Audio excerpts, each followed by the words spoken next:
सभी दर्शकों को सुनियो। आज वार्तालाप का विषय है,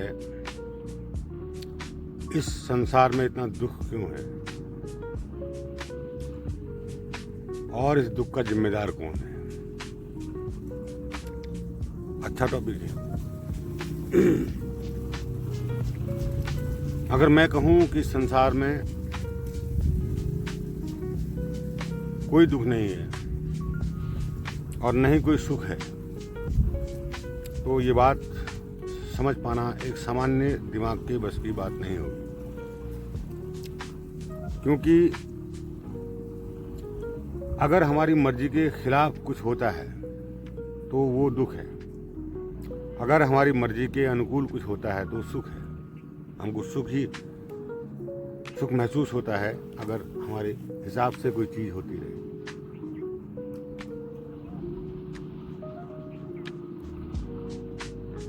अब यहाँ पर सुख और दुख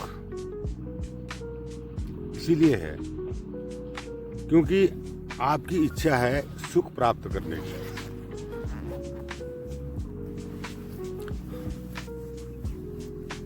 तो सुख और दुख एक सिक्के के दो पहलू हैं।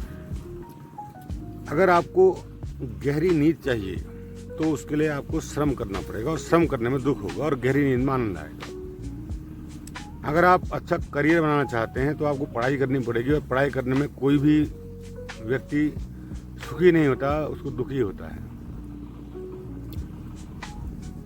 आप कोई भी सुख प्राप्त करना चाहते हैं, अगर आप पैसा कमाना चाहते हैं तो आपको बहुत परिश्रम करना पड़ेगा, बहुत सारे जंजालों से होकर गुजरना पड़ेगा, बहुत झंझटों से होकर गुजरना पड़ेगा, बहुत सारे तिकड़म लगानी पड़ेगी, दिमाग लगाना पड़ेगा और वो सब करने में आपको दुख होगा और उसका रिजल्ट आपको पैसे के रूप में मिलेगा। अब जरूरी नहीं है कि पैसा मिलने पर भी आपको सुख प्राप्त हो ही जाए। तो हमको दुख इसीलिए है संसार में क्योंकि सुख की इच्छा मौजूद है। अगर सुख की इच्छा ही खत्म हो जाए, कहने का मतलब कोई इच्छा ही खत्म हो जाए, तो फिर दुख भी नहीं होगा। जो मैंने पहले कहा था स्टार्टिंग में, वो इसलिए कहा था कि यहाँ न सुख है या न दुख है। अगर आपकी इच्छा नहीं है कि आप बहुत बड़े अधिकारी बन जाएं, तो आपको बहुत बड़े अधिकारी बनने के लिए कोई परिश्रम नहीं करना पड़ेगा। आपको अभी मैं सुनता था, मुंबई में एक भिखारी है जो हर महीने 7 करोड़ रुपए कमाता है। भिखारी है वो। हमको लगता है कि भिखारी कोई काम नहीं करता है, लेकिन ऐसा बिल्कुल नहीं है। उसके अंडर में लगभग 1500 के आसपास भिखारी काम करते हैं। मतलब एक कंपनी है बैगर फर्म, तो भिखारी को भी काम करना पड़ता है। सबसे बड़ा काम करना पड़ता है उसको अपने आत्मसम्मान को बेचना पड़ता है, खोना पड़ता है, जो कि हर एक मनुष्य के बस की बात नहीं है। 10 जगह से लताड़ें मिलती हैं, गालियां मिलती हैं, ना सुनने को मिलता है, आगे बढ़ो सुनने को मिलता है। वो सब सुनना पड़ता है, उसको सहन करना पड़ता है। तो वही व्यक्ति कर सकता है जिसके अंदर धीरज हो, संयम हो।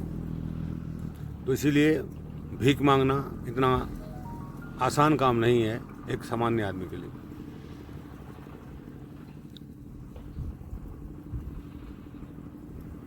अब यहाँ पर जो हमारी वार्तालाप है, सुख क्यों है, दुख क्यों है, तो मैंने आपको बता दिया। दुख इसलिए है क्योंकि सुख की इच्छा है, और सुख की इच्छा ना हो तो दुख भी ना हो। मतलब जो भी है, जैसा भी है आपके सामने, दो शब्द हैं, एक कर्म और एक स्वीकार, एक्सेप्टेंस और वर्क। आपके सामने जो आया कर्म आपने कर दिया, जो उसका रिजल्ट आया उसको आपने स्वीकार कर लिया। अच्छा आए बुरा आए आपने उसको टोटली एक्सेप्ट कर लिया। तो न तो आप बहुत सुखी हो सकते हैं, न बहुत दुखी हो सकते हैं, बल्कि आप एक बैलेंस वाली कंडीशन में आ जाएंगे। और बैलेंस व्यक्ति एकदम शांत हो जाता है। और जब तक आप सुख की इच्छा करते रहेंगे तब तक निश्चित ही आपके जीवन में दुख बना रहेगा। उससे मुक्ति का कोई उपाय नहीं है। अगर आप सोचते हैं कि धन कमाने से मैं सुखी हो जाऊंगा तो ये आपकी गलतफहमी है। अगर आप सोचते हैं बड़ा पद मिलने से मैं सुखी हो जाऊंगा तो ये भी आपकी गलतफहमी है। अच्छा परिवार मिलने से आप सुखी हो जाऊंगा ये समझते हैं तो ये भी आपकी गलतफहमी है। संसार में कुछ भी मिलने से आदमी उस पूर्ण सुख को नहीं प्राप्त कर पाता है जिसके लिए वो दौड़ता है। वो तो मिलता है बैलेंस होने में ही। जब आदमी बैलेंसिंग सीख जाता है, जो हो रहा है जैसा हो रहा है उसको स्वीकार कर लेता है, विरोध नहीं करता, तो दुख भी नहीं होता। अब इस पर कई लोग मुझसे पूछ लेंगे कि अगर किसी के घर में माता पिता के सामने किसी बच्ची का रेप हो रहा है तो उसको स्वीकार कर लेना चाहिए, या ऐसी कोई और भी कंडीशन दे सकते हैं कि उसको स्वीकार कर लेना चाहिए। अब यहाँ पर मेरा उत्तर थोड़ा सा अजीबोगरीब आपको लग सकता है और ये उत्तर मैं दूंगा भी नहीं, और यहाँ पर मैं उत्तर को तारांकित कर देता हूँ। यह उत्तर मैं आपको पर्सनली दे दूंगा, पर इसका उत्तर है मेरे पास। क्योंकि वीडियो में मैं ये बात नहीं कह सकता, क्योंकि ये बात कहीं से कहीं तक भी पहुंच जाती है और अर्थ का अनर्थ हो जाता है। उस कंडीशन में सहज प्रतिरोध का मतलब भाई आपके सामने अगर ऐसी कंडीशन आ रही है तो रक्षा के लिए, आत्मरक्षा के लिए, अपने बच्चे की रक्षा के लिए आप जो भी कर्म आप कर सकें वो करें। ये मेरे उस उत्तर के अलावा उत्तर है, ठीक है। एक सामान्य उत्तर है, ये वैसा उत्तर नहीं है जैसा उत्तर इसका एक्चुअल में है। एक सामान्य उत्तर मैं दे रहा हूँ आपको। तो आप तुरंत जो है उसको किसी प्रकार से हिट कर सकते हैं, मार सकते हैं, भगा सकते हैं, कुछ भी कर सकते हैं, व्हाटएवर। ये आपकी, लेकिन यहाँ पर सुख और दुख का कोई मतलब नहीं। ये कंडीशन क्या है, स्वीकार करने का से मेरा अर्थ ये है, कर्म फल जो होता है आपका ना, जो आप कर्म करते हैं उसका जो फल मिलता है आपको, उसमें आप जो असंतुष्टि प्रकट करते हैं वो ना करें। क्योंकि नींद 6 फुट की चारपाई में ही आती है। उसके लिए 1 लाख का बेड लेने की कोई जरूरत नहीं है मेरे हिसाब से। 6 बाई 6 के कमरे में आप रह लेते हैं, उसके लिए कोठियाँ खड़ी करने की कोई ज़रूरत नहीं है। नाहक परिश्रम करते हैं आप, नाहक, बेवजह, फालतू। कम से कम आवश्यकताएं रखो तो जीवन में एक तो आपको समय मिलेगा, क्योंकि आपको उतना धन नहीं कमाना पड़ेगा, तो आपके पास समय होगा, जैसे मेरे पास है, ठीक है। आज की डेट में अगर मैं आर्थिक जगत की बात करूं तो मुझे गरीब ही कहा जाएगा, तभी तो मेरे पास समय है। अगर मैं पैसे वाला होता तो मेरे पास समय नहीं होता, मैं पैसे कमाने में लगा होता और मैं वीडियोज नहीं बना रहा होता। तो लेकिन आंतरिक रूप से मैं अपने आप को एलन मस्क से भी ज़्यादा अमीर समझता हूँ। मैं सबसे ज़्यादा अमीर समझता हूँ अपने आप को, और मुझ जैसे और भी अमीर होते होंगे संसार में, ठीक है। क्योंकि मेरा हृदय विशाल है, इसमें समस्त के लिए जगह है, समस्त के लिए करुणा है, समस्त के लिए प्रेम है। और जो अमीर होते हैं वो कृपण होते हैं, उनके क्राइटेरियाज होते हैं, कसौटियाँ होती हैं, उनके लिए छोटा बड़ा होता है, ऊपर नीचे दाएं बाएं बहुत सारी चीज़ें होती हैं। तो वो मेरी नज़रों में मानसिक रूप से गरीब हैं और मैं आत्मिक रूप से अमीर हूँ। तो वो जो अमीरी है जो उनके पास है, ठीक है, उससे दुनिया प्रभावित होती है। लेकिन कब तक? कुछ समय तक। अभी कुछ समय पहले बिल गेट्स को अमीर कहा जाता था, अब कोई उसका नाम नहीं लेता ज़्यादा, ठीक है। अब जो है नाम किसका लेते हैं? एलन मस्क का। अब एलन मस्क का नाम हम ले रहे हैं अपने वीडियो के अंदर केवल एग्जाम्पल के लिए, इसलिए नहीं कि वो अमीर है, केवल एग्जाम्पल के लिए। तो सबसे बड़ा दुख है पैसा कमाने का। तो पैसा इतना कमाओ जितने से काम भर चल जाए, ये मैंने कई बार कह दिया है। पैसा उतना कमाओ जितने से काम भर चल जाए, और थोड़ा सा अपना फ्यूचर के लिए रख लो, ज़्यादा नहीं, थोड़ा बहुत। नहीं तो बाकी आप शादी ही इसलिए करते हैं कि तुम्हारे बच्चे हों, बच्चे पैदा करो, फिर उनको पढ़ाओ लिखाओ, तो उनकी भी कोई ड्यूटी है, उनको भी कुछ छोड़ दो, ठीक है। आपने 60 साल काम किया, अपने बच्चे के लिए आपने क्या कर दिया? घर बना दिया। और न भी बना पाए तो कोई हर्जा नहीं है, घर वो खुद बना लेगा अगर उसको जरूरत होगी तो। नहीं तो जैसे तुम रहे किराए पे, वो भी रह लेगा। अब है उसके पीछे और कारण है कि घर नहीं होगा तो लड़की नहीं मिलेगी। ऐसा बिल्कुल नहीं है। लड़की का मिलना न मिलना एक अलग संयोग की बात है, वो उसके लिए घर जिम्मेदार नहीं है कि आपको अपना घर है कि नहीं है तब लड़की मिलेगी या नहीं मिलेगी। और आप एक मान सोचो, अगर मैं एक छोटा सा गणित बता रहा हूँ आपको। अगर आप एक डबल बेड कमरे पे किराया पे लेते हैं तो उसकी आज जो कॉस्ट होगी हमारे शहर में, अपने शहर में 5000, तो 60,000 पर ईयर। तो अगर आप 30 साल भी रहते हैं तो कितना होगा? 18 लाख रुपए। 18 लाख रुपए में आपका जीवन कट गया आराम से, मज़े से। कोई आपने परिश्रम नहीं किया, आप किराए में रहे ज़िंदगी भर, 30 साल रहे। 30 साल तक आप, मतलब 30 से 30 60 मान लो, जो भी है, 18 लाख 20 लाख लगा लो। और आज की डेट में 20 लाख में आपको एक प्लॉट नहीं मिलेगा ढंग की जगह पे। 20 लाख 30 40 50 लाख का आपको प्लॉट मिलेगा, और उसमें 50 लाख आपके मकान में लगेंगे, और 30 लाख भी लगा लेते हो तो 80 लाख रुपए। लेकिन आप क्या समझते हैं कि आपकी प्रॉपर्टी जुड़ गई, ये अपना है। अरे ये अपना क्या है भाई संसार में? तुम चले गए, तुम्हारी बला से तुम्हारा क्या अपना है? तुम तो गए, और जो तुम्हारे पीछे हैं वो अपनी सुध कर लेंगे, उनकी तुम्हें चिंता करने की जरूरत है नहीं। तो तुम इतने नाहक खर्च, अगर हाँ ठीक है, अगर आप सहज रूप से कमा रहे हो, सहज रूप से तुम्हारे पास अवेलेबल है, तो आप करो, मुझे कोई दिक्कत नहीं है। लेकिन आप जोड़ तोड़ के, परेशान होके, लोन लेके, कर्ज लेके, मैंने कई लोगों को सुना है, सर्विस सेक्टर में हैं, दोनों मियाँ बीवी, फिर भी परेशान हैं कि साला सैलरी से पूरा नहीं हो रहा, दोनों की सैलरी से पूरा नहीं हो रहा है। कहाँ? क्यों? क्योंकि 50 लाख की ज़मीन ले लिया, उसके लिए लोन उठा लिया है, तो दोनों की सैलरी से कट रहा है पैसा, घर के खर्चे के लिए तक जो है ढंग से पैसा नहीं हो रहा है। तो ऐसी ज़िंदगी, ये तो मूर्खता इसे मैं कहूँगा।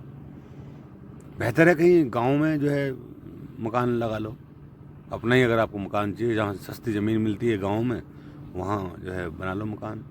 मैं अपना कहने के लिए आपका हो जाएगा, कभी आप वहाँ जा सकते हैं। और आजकल तो ऐसा है नहीं कि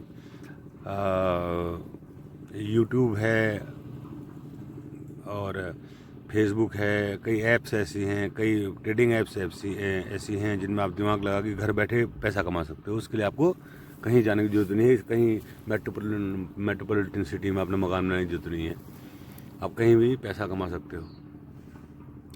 तो मैं उन व्यक्तिगत समस्याओं की बात कर रहा हूँ जो लोग जिससे दुख पैदा होता है। दुख पैदा क्यों हो रहा है आपकी जीवन में? जो दुख पैदा हो रहा है वो इन्हीं बातों से हो रहा है, क्योंकि आपको जीने का तरीका ही पता नहीं है, आपको मस्ती में जीने का तरीका ही पता नहीं है, बेफिक्री में जीने का पता नहीं है, मनमौजी बन के जीने का पता नहीं है, तभी तो आप दुखी हैं।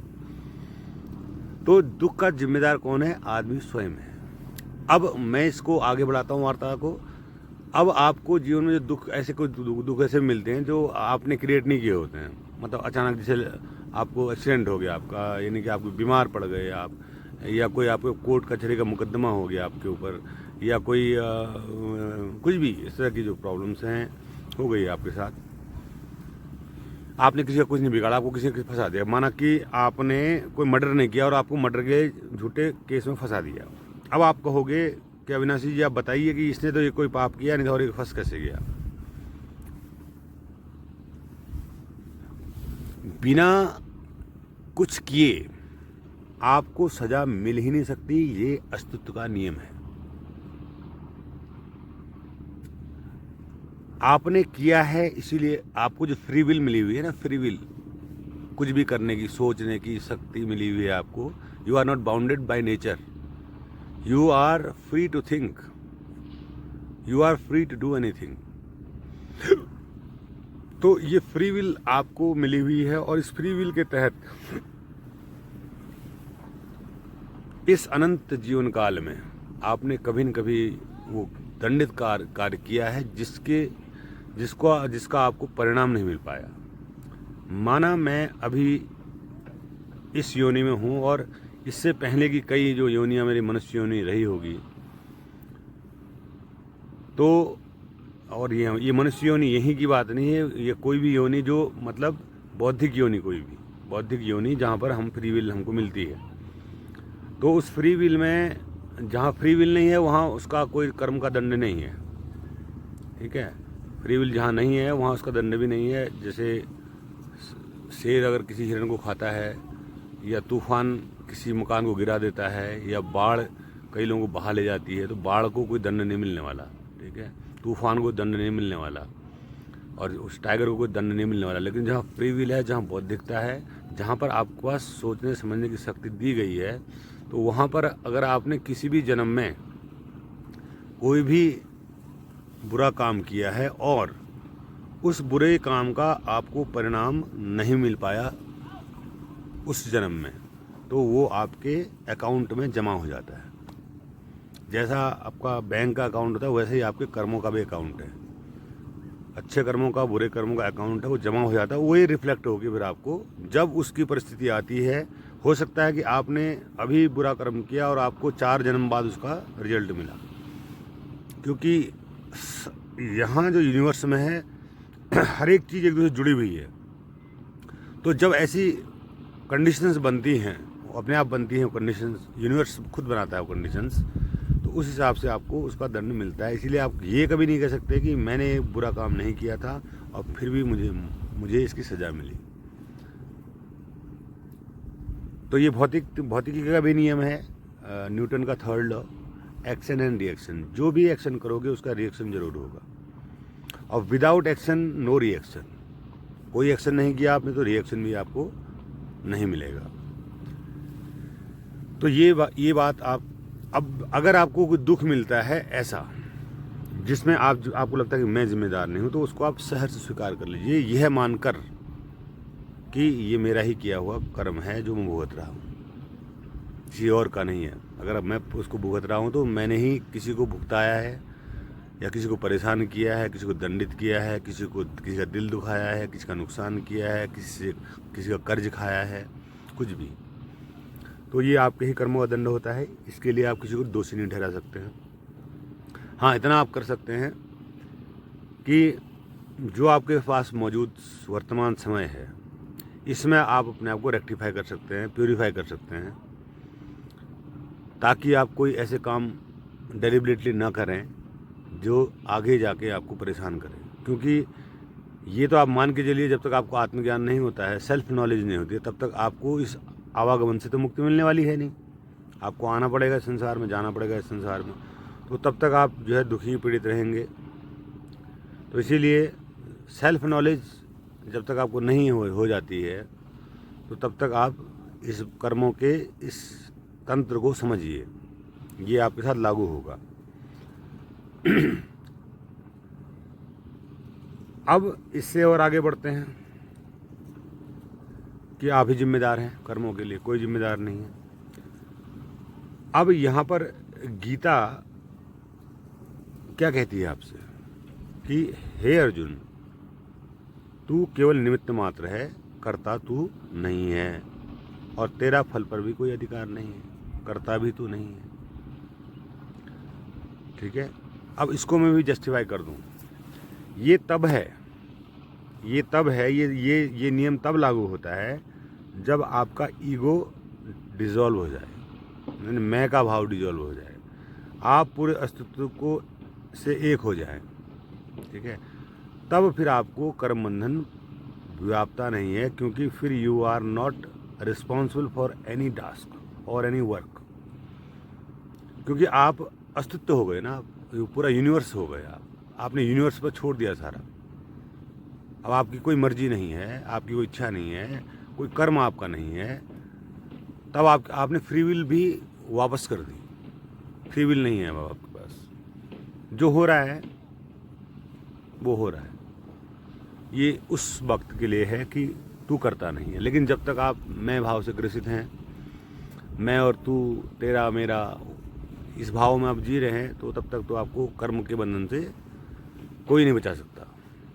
आपका ज्ञान ही इससे मुक्ति दे सकता है, और कोई भी आपको इससे बचाने वाला नहीं है।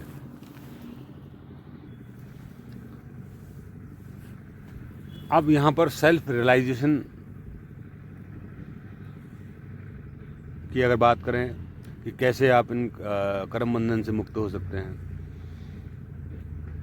तो इसके लिए आपको साफ करना पड़ेगा अपना कमरा। कौन सा? मस्तिष्क का कमरा। जो आपका मस्तिष्क है, जो विचारों का जो कचरा है, भावों का जो कचरा है, उसको एकदम खाली करना पड़ेगा, यानी कि शून्यता में आपको आना पड़ेगा। जब आप जीरो स्टेज में आ जाएंगे, तब जाके आपको खुद समझ में आएगा कि मैं कौन हूँ। जिस दिन आपको ये समझ आएगा मैं कौन हूँ, उस दिन आपको ये समझ में आ जाएगा कि जो मैं वही हूँ जो अस्तित्व है। आपको उस दिन वो समझ में आएगा कि मैं वही हूँ जो ये संपूर्ण अस्तित्व है, और फिर मेरा कर्म नहीं रह जाएगा। फिर तेरा कर्म, तेरी पीड़ा, मेरा सुख, तेरा सुख, सुख और दुख सब खत्म, एकदम जीरो। लेकिन ये तब हो पाएगा जब आप इसके लिए प्रयास करेंगे, और प्रयास करने के लिए आपको एक अच्छा टीचर चाहिए, एक अच्छा मार्गदर्शक चाहिए जो आपको यहाँ तक पहुँचाए। 90% काम तो सुनकर होता है, श्रवण से होता है। 10% काम जो बच जाता है वो फिर मेडिटेशन से होता है। मेडिटेशन का बहुत बड़ा रोल नहीं है। देखिए, गौतम बुद्ध जो है 6 साल तक पता नहीं क्या क्या उलझुल करते रहे, सुनते रहे, सब कुछ करते रहे, और उस रात को मात्र 7 घंटे का मेडिटेशन, ओनली 7 आवर्स में उनको सारी बात समझ में आ गई। सारी बात समझ में आ गई। मुझे 9 आवर्स के मेडिटेशन में समझ में आ गई। किसी को ज़्यादा भी लग सकता है टाइम, कम भी लग सकता है टाइम।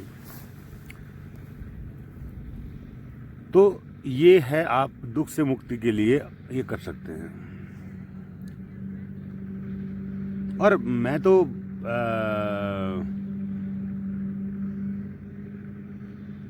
अद्भुत देखता हूँ इस संसार को, और आश्चर्य भी नहीं होता इतना।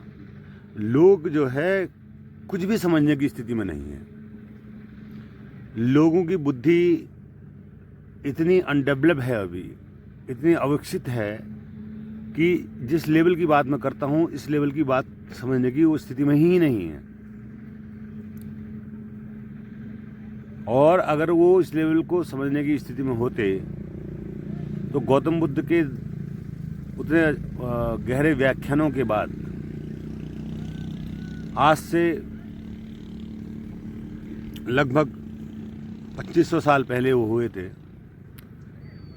तो 2500 साल तक आदमी अब तक इतना डेवलप हो चुका होता, अगर उनको फॉलो कर रहा होता है, उनको सुन रहा होता, समझ रहा होता, तो ये हर एक बच्चा, हर एक व्यक्ति संबुद्ध हो चुका होता। पर आपको यह समझ में नहीं आता है। आपको समझ में आता है फिजिकल वर्ल्ड, पैसा समझ में आता है, सिंपल सी बात है, उसके लिए बहुत बुद्धि की आवश्यकता नहीं है पैसा समझने के लिए।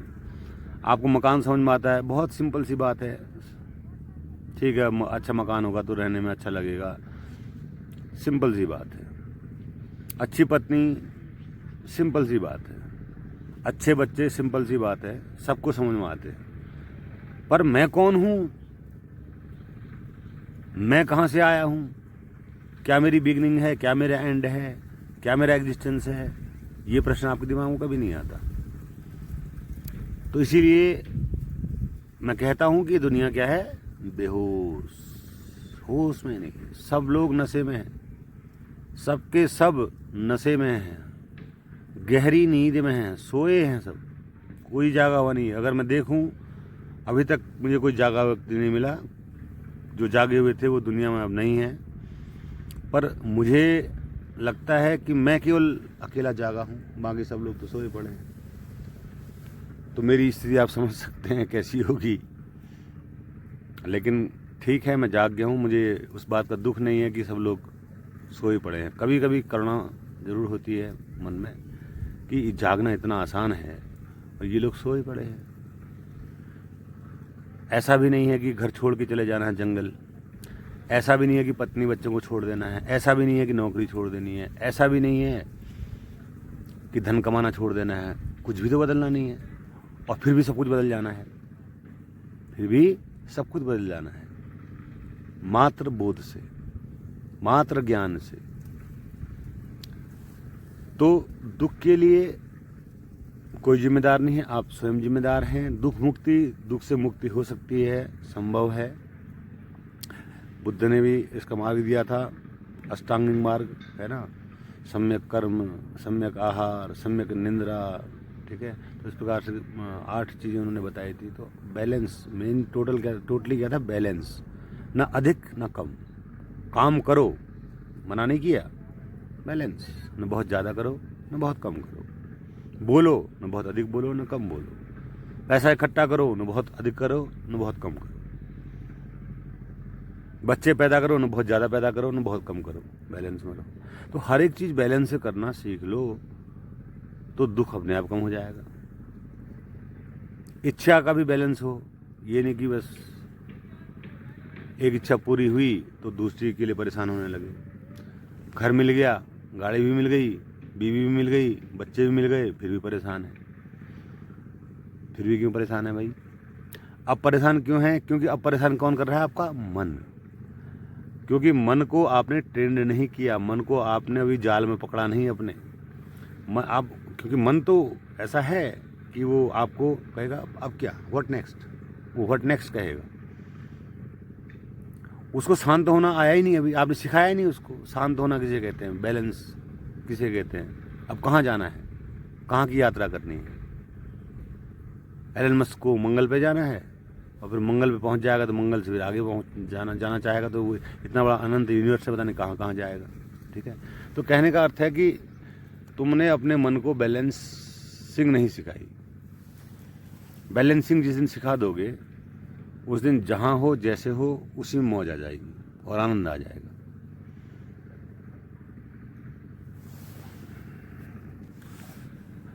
कईयों को लगता होगा कि मैं किसी का फॉलोवर हूँ, मैं किसी की बात कहता हूँ, मैं बुद्ध की बात कहता हूँ, या मैं ओशो की बात कहता हूँ, या मैं कृष्णमूर्ति की बात कहता हूँ, या मैं कृष्ण की बात कहता हूँ, या मैं राम की बात कहता हूँ। वो केवल एग्जाम्पल के लिए कहना पड़ता है।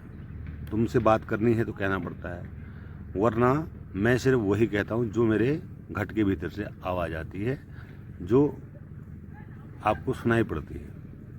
वो मेरे, अब यहाँ पर मेरा वाला भाव नहीं है, ये अस्तित्व बोल रहा है, ये ध्यान रखना। ये कि ये अविनाशी बोल रहा है, ऐसा नहीं है। अविनाशी बोल रहा है, अविनाशी ही बोल रहा है, और अविनाशी ही बोल रहा है ऐसा भी नहीं है। मैं जो कह रहा हूँ आप नहीं समझ पा रहे होंगे। मेरा कहने का अर्थ ये है कि यहाँ पर मेरे वक्तव्यों के पीछे कोई फ्लक्चुएशन नहीं है कि मैं कह रहा हूँ, अरे मैं ऐसी बात कर रहा हूँ, अरे मैं ना, बिल्कुल नहीं। ये हो रहा है बस, ये हो रहा है, घटित हो रहा है, तो ये आपके सामने आजकल ये सुविधा है। पहले का ज़माना होता तो ऐसा हम नहीं कर पाते, हम पुस्तकें ज़रूर लिख लेते, लेकिन हम रूबरू होकर आपसे बात नहीं कर पाते। आजकल सुविधा है तो रूबरू होकर हम बात कर ले रहे हैं, और इसको हम यूट्यूब में सहेज भी देते हैं ताकि भविष्य में कोई इसको देखे। तो समय काफ़ी हो चुका है, लंबा वीडियो बन जाएगा, तो सभी को मेरी तरफ से सुनियो। मिलते हैं अगले भाग में।